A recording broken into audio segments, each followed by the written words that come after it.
The campaign to discredit Standard & Poor's continues as the Democratic-led Senate Banking Committee gathers information on what led the ratings agency to downgrade the federal government's credit. But is there really any secret? Didn't S&P state its reasons quite clearly? Didn't it negotiate with the Treasury Department? Or is the government trying to intimidate S&P and other agencies into not doing this again? Here now to discuss are my freedom fighters, Fox Business Stocks editor, the hardest working person in the building, my colleague Elizabeth McDonald, also known as EMAC, Nancy Skinner, radio host and Freedom Watch regular, and Adrian Moore, Reason Foundation's Vice President of Policy and Research. Adrian, to you first, are you surprised in the slightest that the Democrats on Capitol Hill, who are on vacation for a month, have already begun signing the subpoenas, dragging the executives for S&P before them as soon as they return after Labor Day? No, not surprised in the least. In fact, if anything, I'm surprised it didn't, start over the weekend, or maybe they did start work on it over the weekend. But, this is an obvious play. They're upset because S&P got involved, somehow took a political stance, and like the idea that taking into account politics when you're rating the credit risk of a political organization is somehow absurd. I think S&P was quite reasonable in this particular judgment. EMAC, how do you react to Paul Krugman in today's New York Times, who says not that the government is trying to bully S&P, but that S&P is trying to bully the government? How could anybody bully the federal government? No, that's patently absurd. It's impenetrably absurd. Listen, nobody wants a downgrade. You don't want a downgrade in the United States. That's bad. No, we don't want to be cheerleading it. It's a bad thing. But, here's the deal. And I don't know if Paul Krugman has taken this into account. S&P is really worried. I've spoken with S&P. They're worried about the impact of outsized Medicare spending, Social Security, and also their downgrade comes into it doesn't even take into account health reform. So what they're talking about too is, Judge, this is not a math error. It's a difference of opinion on the growth rate of spending. S&P used a conservative 5%. Right. The government wanted a lower rate of 2.5%. Skinner, are you concerned that the Congress, which is out of cash, wants to spend money on another witch hunt? Shouldn't they just find ways to cut spending rather than having another investigation? They already know the reasons S&P gave, and they're free to refute them in public. Well, S&P in their report today said it was politics that tipped their decision. Politics and the brinkmanship played more of a role. I guess than, we and, read different really reports, Nancy. I didn't see S&P confessing to making a political judgment. They're economists. They're not politicians.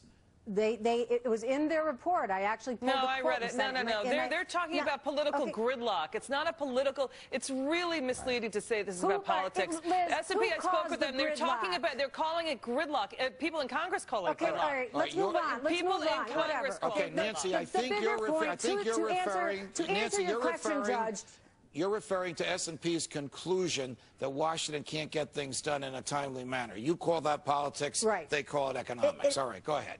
Right, okay. Now, in my opinion, that's because of the hostage taking by the House. Now, to answer your question about an investigation, listen, S&P didn't do the job during this whole, when subprime mortgages, they were giving AAA ratings to the highest bidder. They were falling down on the job. With the Dodd-Frank Act, they reformed that. So now it's going to be tougher on them. So guess what? They knocked us down a little notch. It cost, according to $100 billion, and it's a warning. You do it again, going to get you. Their assessment of subprime was not state-of-the-art, and they fell down also on Enron and WorldCom as well. We know that. But it's just an opinion, which people are free to accept or reject. The question is, can they weigh in on the fiscal health of the nation? We got to switch. We got to switch gears, guys. Stay with me. We got to switch gears.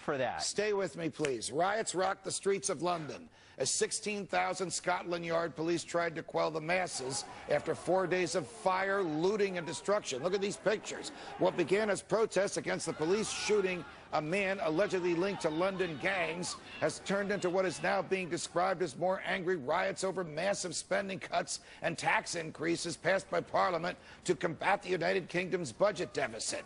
Could it come here if President Obama and Congress ever pass much-needed entitlement reforms, Nancy Skinner? What do you think? Would we ever see that kind of violence here? You know what? It's the story of history, really. French Revolution. when you get income inequality to the state we are now, and even Alan Greenspan said it's the greatest threat to our nation, when you get the haves getting more and more and more, and the middle class is desperate. I'm in Michigan, desperate even to get a job at any level.